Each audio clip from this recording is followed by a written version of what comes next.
If scenic mountain views, snowy landscapes, and the thrill of skiing or snowboarding is your kind of thing, then make Mountain Skills Academy and Adventures your first stop in Whistler. As a snowboarder from Ontario, one of the things I really wanted to do in BC was to go splitboarding.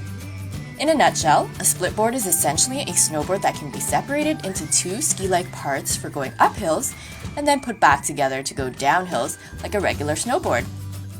I signed up for the backcountry free ride excursion where an experienced mountain guide took two skiers and I on the ultimate touring experience of Whistler. The day started off with an overview of the splitboard setup with instructions on how to split the board, how to put on the climbing skins for increased traction for going uphill, and how to use the special bindings that allow you to change between snowboard to ski stance. This was extremely helpful because, well, trying to do this for the first time while out in the elements was a bit of a struggle. You'll see what I mean in a moment.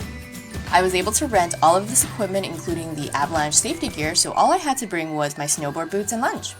After heading up to the top of the mountain and going for a quick warm-up run, our guide Brad gave us a hands-on session on using the Avalanche Safety gear. He covered how to effectively use the transceiver, probe, and shovel to locate fellow skiers in the event of an avalanche. We then headed back up the mountain and off to explore the backcountry.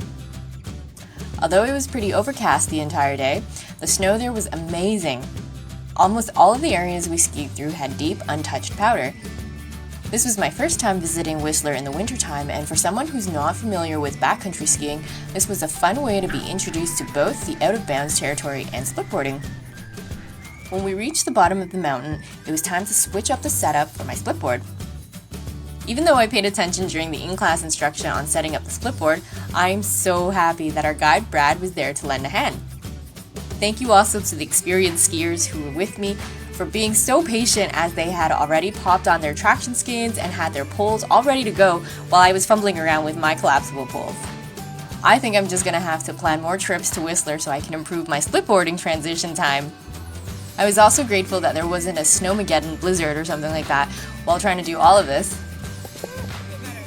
The skiing part was definitely easier than the struggle in setting it up. Did I also mention that I don't ski? So I'm pretty sure I had no form or technique, but it was really easy to pick up the uphill hiking with the ski part and so cool to be able to swap back and forth from snowboarding to skis.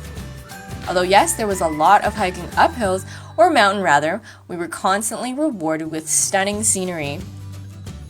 I absolutely loved being surrounded by the majestic mountains, the beautiful snow-covered landscape, and the full-body workout. If you are familiar with ski touring, this is an incredible adventure where the knowledgeable guides can share valuable safety knowledge and improve your understanding of the backcountry terrain. This was a full-day activity that the folks at Mountain Skills Academy Adventures can customize based off of your group's ability and fitness levels. And if you're more of a solo adventurer like me, I met some of the coolest people who skied with me on this unforgettable experience, so don't be shy to check it out even if the rest of your friends prefer to stay within the resort.